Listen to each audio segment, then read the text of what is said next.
Hi నేను Satish. Big boss హౌస్లో ఏంటంటే కంటెంటే అల్టిమేట్, కంటెంటే కింగ్ని చేస్తుంది, క్వీన్ని చేస్తుంది. కంటెంట్ ఎవరిస్తే వాళ్ళ ఆడియన్స్లో రీచ్ ఉంటుంది. మరి కంటెంట్ ఎవరికి పాజిటివ్ అయింది, నెగిటివ్ అయితే దాన్ని బట్టి వాళ్ళ గ్రాఫ్ అయితే డిసైడ్ అయ్యి ఉంటుంది. మొత్తానికి ఏదో ఒకటి good or bad, positive or negative, content content content content ఇస్తేనే హౌస్లో నిలబడతారు, లేని వాళ్ళు అవుట్ అయిపోతారు. ఈ వారం ఓటింగ్ చూస్తే అదే కనిపిస్తుంది. ప్రతి వారం కూడా ఇదే ఈ కంటెంట్ వాళ్ళు ఇచ్చేదాన్ని బట్టే వాళ్ళ గ్రాఫ్ అప్స్ అండ్ డౌన్స్ అలాగే ఉంటుంది కనుక ఈ వారం కూడా అలాగే డిసైడ్ చేస్తుంది ఎవరు ఉంటారు, ఎవరు వెళ్తారు అనేది.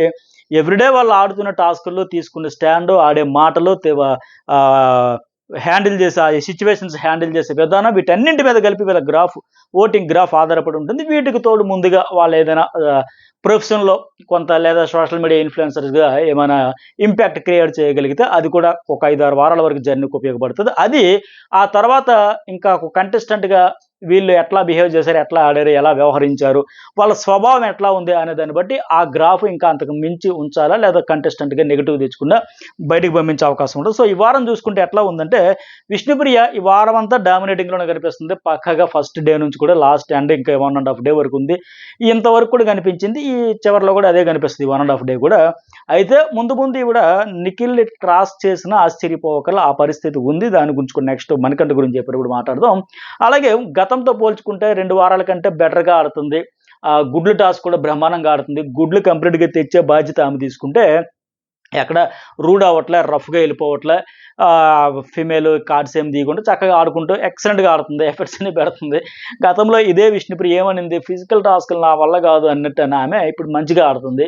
గుడ్లు తెచ్చే బాధ్యత ఆమె తీసుకుంటే బయట అందరి దగ్గర లాక్కోవడం, ఎత్తుకుపోవడం, నిఖిల్ తీసుకుంటే సీత అవన్నీ ఈ అమ్మాయి ఇచ్చినవి, విష్ణుప్రియ ఇచ్చినవి తీసుకెళ్ళి వాళ్ళకి ఇస్తే అక్కడ సెక్యూరిటీగా ఆయన పృథ్వీ నిల్చుంటే 9K అండ్ సోనియా కాపాడుకోవడం, ఇట్లా ఇది చక్కగా చేసుకుంటూ పోతుంది. అయితే విష్ణుప్రియ జర్నీ హౌస్లో ఎట్లా ఉందంటే అయితే ఫన్నీగా ఉండడం, లేదా బబ్లీగా సరదాగా అలా ఉండడం, లైటర్ వేలో ఫన్ జోకులు వేసుకుంటూ ఫిల్టర్లో స్ట్రాటజీ లేకుండా ఉంటుంది. సో పాజిటివిటీ అయితే బాగానే ఉంది. మరి అంతలా మరీ గొడవలు పడిపోవట్లే, నెగిటివ్ అయిపోవట్లా, మరీ రచ్చరచ్చ చేసే పరిస్థితి లేదు. ఎక్కడో చిన్న సెన్సిటివ్గా హర్ట్ అయితే ఆ క్షణానికే మళ్ళీ దాన్ని లాగి డ్రాగ్ ఆన్ చేసి సాగదీసే పరిస్థితి లేదు. అయితే మరి మైనస్లు ఏంటంటే బ్యాక్ బిచ్చింగ్ కూడా చేస్తూ ఉంది. ఆ సోనియా గురించి కావచ్చు, ఎవరి గురించి నిಮಗೆ నచ్చకపోతే బ్యాక్ బిచ్చింగ్ కూడా ఉంది. తన దోస్తులు ఎవరు 9K అండ్ సీత వీళ్ళతో కలిసి. సరే, ఫస్ట్ ప్లేస్లో ఆమె. రెండో ప్లేస్లో మణికంఠ ఉన్నాడు. 22% వరకు ఓటింగ్ ఉంది. ఇతడు స్మార్ట్ ప్లేయరే, తెలివితేటలు ఉన్నాయి. ఫిజికల్గా వీక్ అయినా సరే స్ట్రాంగ్గా మెంటల్ కండిషన్ అంతా మెంటల్లీ స్ట్రాంగ్ గేమ్ ఆడతాడని అర్థమవుతుంది. స్మార్ట్ ప్లేయరే. కాకపోతే మార్నింగ్ కూడా పృథ్వీతో అనేటప్పుడు కూడా అంటాడు, నెట్టుకుని ఆ కోడి దగ్గర లాక్కునేటప్పుడు కూడా నేను ఫిజికల్గా వీక్ కావచ్చు కానీ కంటెస్టెంట్గా వీక్ కాదు అంటే ఎగ్జాక్ట్ కరెక్టే. కాకపోతే ఇతరులో ఉన్న మైనస్ ఏంటి, ఆ ఎమోషనల్ బరస్ట్. మాట్లాడితే భార్య బిడ్డ అది ఎమోషనల్ అప్పుడప్పుడు అయిపోతున్నాడు, ఓపెన్ అయిపోతున్నాడు. సో అది లేకపోతే ఇంకా బాగుండేది. ఇప్పుడు బిగ్ బాస్ విన్నర్స్ అవ్వాలంటే 6 pack body, 7 feet height, 6 feet height, 6 pack పర్సనాలిటీలు అవసరం లేదు. స్మార్ట్ ప్లేతో కనెక్ట్ అవుతారు ఎక్కువ. ఎప్పటికీ బిగ్ బాస్ తెలుగు అనగానే ఫస్ట్ విన్నర్స్ అందరిలో మళ్ళీ గుర్తొచ్చేదెవరంటే ఆడియన్స్ మెజార్టీగా అభిజిత్ ఉంటాడు. అట్లా స్మార్ట్ ప్లే అది కనెక్ట్ అవుతుంది. ఇతరులు ఆ క్వాలిటీస్ ఉన్నాయి. స్మార్ట్ ప్లే ఆడతాడు, తెలివితేటలు ఉన్నాయి. అలా డే బై డే స్ట్రాంగ్ అవుతున్నాడు. వన్ అండ్ ఓన్లీ ఆ ఏడుపు అనేది, ఆ బరస్ట్ అప్పుడప్పుడు అయిపోతున్నాడు. అది కంట్రోల్ కంప్లీట్ చేసిస్తే బెటర్. అలాగే ఇంకోటి ఏంటి, ఇవాళ కూడా చూసాం, నిఖిల్ కూడా మంచిగా చెప్పాడు, నువ్వు అంత రూడ్గా రఫ్గా ఆడేస్తాను చూసుకో అంటే, ఏం నేను విసిరేసినందుకు అన్నాడు. కానీ ఆయన అప్పటికి నిఖిల్ అక్కడ కూడా సారీ చెప్పలే, ఇప్పటికీ సారీ చెప్పలే. మరి ఎప్పుడు తెలుసుకున్నాడు విసిరేసినందుకు మనకు చూపినంతవరకు లైవ్లో. అప్పుడన్నా సారీ చెప్పడం ఒకవేళ మీరు చూసుంటే చెబితే కామెంట్ అయితే చేయండి. నేను చూసిన చెప్పలే. అది మరి వీకెండ్ అయితే ఖచ్చితంగా చెప్పిస్తారు కూడా, వీడియో క్లిప్ కూడా చేస్తారు. ఎందుకని అయితే అక్కడ మంచిగా చెప్పాడు. విసిరేసినందుక అంటే, లేదురా నన్ను విసిరేసినందుకు ఏముందో, గేమ్లో టాస్క్లో ఫిజికల్ అటు ఇటు అయితే ఉంటాయి, బట్ అదే ఆయన పట్టించుకోకుండా నీ నేచర్, నేను చూస్తున్న నేచర్కి ఈరోజు టాస్క్లో నువ్వు హ్యాండిల్ చేసిన విధానానికి కంప్లీట్గా డిఫరెంట్గా కనిపిస్తాను. సో కాస్త చెక్ చేసుకో.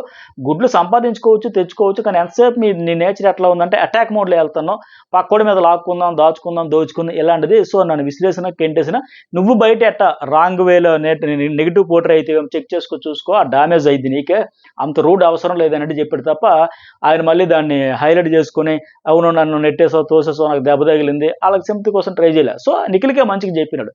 బట్ ఇక్కడ ఇంకొక హైలైట్ పాయింట్ ఏంటంటే, నేను స్టార్టింగ్లో చెప్పాను కదా, ముందు నిఖిల్ ఇప్పటికైతే లాస్ట్ వీక్ నామినేషన్ ఉన్నప్పుడు ఆయన ఫస్ట్ ఉంటే విష్ణుప్రియ సెకండ్ ఉంటే, విష్ణుప్రియ మణికంఠ దాటి వచ్చాను కూడా. ఎందుకనంటే నిఖిల్ ఏమన్నాడు మన ఒక టాస్క్లో, ఈ మణికంఠ, విష్ణుప్రియ, సోనియా పరిగెత్తుకునే టాస్క్లో పృథ్వీ పట్టుకుంటే మణికంఠనే, సోనియా నెక్స్ట్ ఆమెను కూడా అడ్డుకోబోతే తప్పించుకోబోయే వెళ్తా పరిగెడితే దబ్బును పడిపోయింది.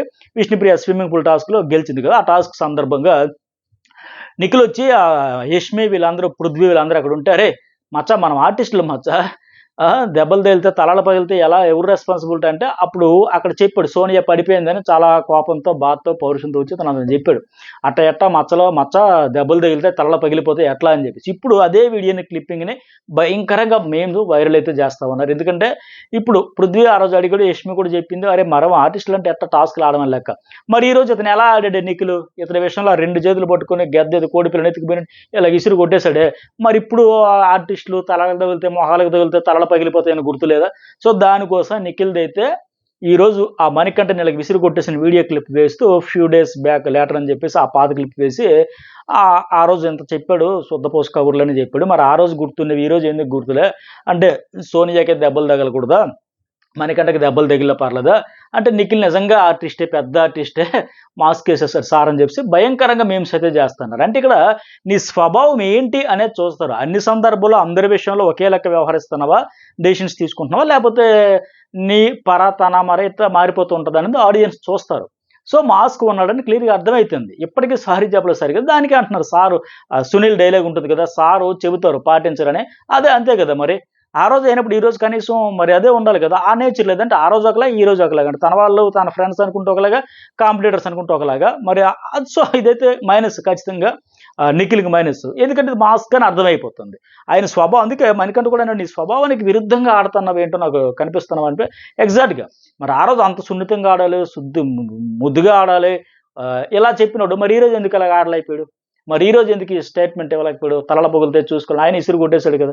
సో దీనివల్ల ముందు అయితే మాస్కులని తొలగిపోతే బిగ్ బాస్ ఆడియన్స్ అన్ని గమనిస్తారు. సో ఇప్పుడు గమనించి అది ఇది వైరల్ అయితే నేనే మణికంఠ సెకండ్ ప్లేస్లో ఉన్నాడు ఇంకా ముందుకి అట్లా దూసుకోరు. తర్వాత యష్మి ఏమో నో డౌట్ 11-12 దాటుతా కూడా వస్తుంది 12-13 వరకు కూడా వెళ్తుంది ఓటింగ్. ఫైటర్ అని చెప్పొచ్చు వాళ్ళు అన్నారు వారియర్స్ అని ఆదిత్య అండ్ ఏం పేరైనా అభయ్ మీరు ఫైటర్స్ అమ్మా అని ప్రేరణకి అమ్మాయికి యష్మికి ఎగ్జాక్ట్గా ఈ టాస్క్లో ఎక్సలెంట్గా ఆడింది. పృథ్వీ కోసం అందరూ మేల్ కంటెస్టెంట్స్ కూడా భయపడుతాను. ఆదిత్య కూడా వచ్చి నిఖిల్కి దండం పెడతారు బాబు కొద్ది చెప్పరా నాయన నువ్వు చెప్తే వెంటాడు తట్టుకోలేకపోతాను విసిరి పడేస్తున్నాడు మెడలో వచ్చేస్తాను అటే ఇసిరేస్తాడు ఇటు ఇసిరేస్తున్నాడు ఎక్కడ తగిలేస్తుందో అర్థం కావట్లేదని ఆదిత్య దండం పెట్టి మరి చెప్పడం చెప్తే కంట్రోల్ అవుతాడని. అట్టగా నబీల్ కూడా సార్ ఆదిత్య మీరు ఏజ్ రీచ్ కూడా కొద్దిగా ఆలోచించండి 100 రోజులు ఉంటాం ఇంకా ముందు ఆడొచ్చు ప్రూవ్ చేసుకునే అవకాశం వస్తే ఆ పృథ్వీ అంత రూడ్గా రఫ్గా వెళ్ళిపోతున్నాడని అందరూ భయపడుతున్నారు. ఇప్పటికే భయపడతా ఉన్నారు ఆయన ఫిజికల్ టాస్క్లన్నా. కానీ యష్మి మాత్రం నేను భయపడినా నువ్వు భయపెడతావా భయపెట్టినా పర్వాలేదు నేను ఆడతా నేను భయపడినాను అంటుంది. ఫిజికల్గా కూడా ఎక్సలెంట్గా ఆడుతుంది. నేను అమ్మాయిని నన్ను విసిరిపడేశారు తోసేశారు నెట్టేశారు నేనేమన్నా అలా చెబుతున్నాను చెప్పట్లేదు కదా. టాస్కులుగా ఆడాలంటే అది ఆ టెంపర్ అవన్నీ ఉండాలి ఆడాలి స్పోర్ట్స్ స్పిరిట్ అయితే ఉంది ఆమెలో బ్రహ్మాండంగా ఉంది. అది ఒక వర్గానికి అయితే కొంతమంది ఆడియన్స్ అయితే కనెక్ట్ అవుతుంది. అట్లాగే వాయిస్ కూడా ఉంది ఆమెలో పాయింట్స్ తీస్తుంది. ఇప్పుడు ఏమది సోనియా విషయంలో అమ్మో గట్టిగా మాట్లాడుతుంది పాయింట్స్ తీస్తుంది అని చెప్పేటప్పుడు నిఖిల్ వీళ్ళందరూ భయపడిపోతున్నారు అమ్మో పాయింట్లు తీస్తారు. బట్ ఈ అమ్మాయి ఫిజికల్గా నేను ఆడతాను నేను భయపడను దూసుకుపోతాను అంటుంది. అట్లాగే వాయిస్ పరంగా కూడా అందరూ ఏ సోనియా వాయిస్కి అయితే భయపడ్డారో అదే సోనియా అయితే ఈ అమ్మాయి అయితే రా నువ్వు నేను అన్నట్టయితే ఆడుతుంది. ఈరోజు కుస్తీలు పట్టింది అన్నీ ఉంది.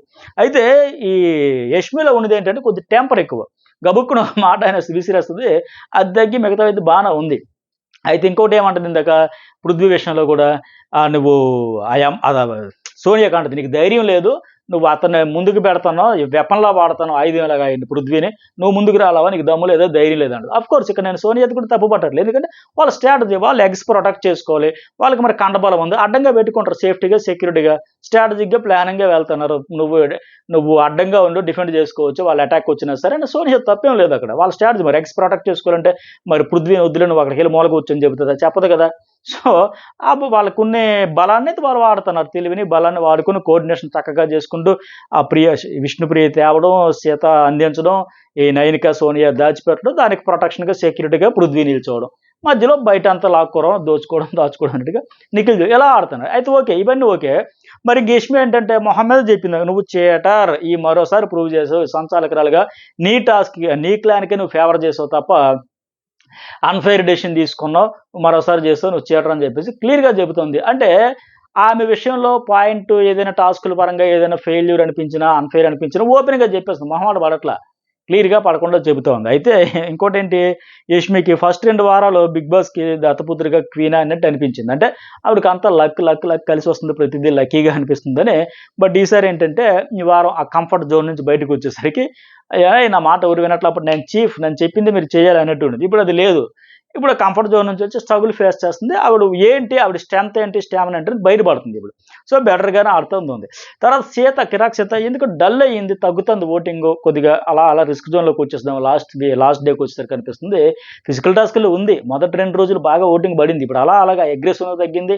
ఆ ఫైటింగ్ స్పిరిట్ కూడా తగ్గుతా ఉంది. ఈ గుడ్లు టాస్క్‌లో కూడా ఆడుతుంది గానీ మరి అంత అద్భుతంగా అన్నట్లేదు. ఆడుతుంది అంతే. 8-9% ఉంది. ఇంకా డ్యామేజ్ అయిద్దేమో, ఇంకా తగ్గిద్దేమో చూడాల ఓటింగ్. ప్రేరణ 78 ఉంది. ఈమె కూడా అన్ని యష్మితోనే అమ్మచాటు బిడ్డలాగా, యష్మి చాటు బిడ్డలాగా కనిపిస్తుంది. ఇంకా సోలోగా ఇండివిడ్యువల్‌గా గట్టిగా స్టాండ్ తీసుకొని అన్నీ ఆడుతుంది, పనులు చేస్తుంది, అన్నింట్లో ఉంది. కానీ ఇంకా ఇండివిడ్యువల్‌గా సోలోగా ఉంటే బెటరు. తర్వాత పృథ్వీ కూడా 78 అగ్రెసివ్‌నెస్ ఖచ్చితంగా కంటెస్టెంట్స్ అనేక బిగ్ బాస్ కంటెస్టెంట్స్ లాగా అందరూ ఒకలాగా ఉండరు. ఇలాంటి కంటెస్టెంట్స్ ఉండాలి అనుకునే వాళ్ళు కూడా ఇతనికి ఓట్లు వేస్తా ఉన్నారు కొంతవరకు. ఇలాంటి వాళ్ళు ఉంటాయి కదా, మరి చెప్పకుంటే ఏముంటుంది ఆ లెక్క. నిన్నటి నుంచి చూడండి, అందరూ Prithvi worst, Prithvi rude, Prithvi rough, Prithvi తోసాడు, పృథ్వీ నెట్టేశాడు, పృథ్వీ గుంజేశాడు, పృథ్వీ లాగేశాడు, పృథ్వీ కోడిగుడ్లు పెట్టిన బుట్టలు తన్నేశాడు, పృథ్వీ. సో మరి అయితే మరి అలాగని ఇంత రూడ్‌గా కూడా అక్కడ హౌస్ మేట్స్ అందరూ హడలిపోయినట్టుగా ఆడియన్స్ కూడా ఏంట్రా బాబు ఇలాగొచ్చి పడిపోతుందని కూడా ఉండకూడదు. కానీ 1 ఆర్ 2% అలా కనెక్ట్ అయినా సరే మంచి ఓటింగ్ పడుతుంది. సో మరి అద్భుతంగా ఉందని చెప్పట్లా. ఒక 78 వరకు పర్వాలే. ఇలాంటోడు ఉండాలి అని కోరుకున్న ఆడియన్స్ చేయడం వల్ల పర్వాలేదు అన్నట్టు ఉన్నాడు. సేఫ్ జోన్‌కి వస్తున్నాడు. ఇక 9క 5-6 ఉంటే అభయ్ కూడా 5-6. వీళ్ళిద్దరూ ఎలా ఉందంటే వీళ్ళిద్దరి మధ్య ఈ వారం ఎలిమినేషన్ ఉండబోతుంది. 1.5 రోజు ఉంది కనుక ఎవరికి 1.5 రోజులు ఎక్కువగా ఓట్లు పడితే వాళ్ళే ఉంటారు. లేని వాళ్ళైతే వెళ్ళిపోతారు. అయితే 9క ఏంటంటే ఆ బొమ్మ ఏది ఇచ్చారు, ఆ షర్టు ఏనుగు బొమ్మ, ఆ బొమ్మ పట్టుకొని ఉంటుంది తప్ప అసలు ఏమీ కంటెంట్ లేదు.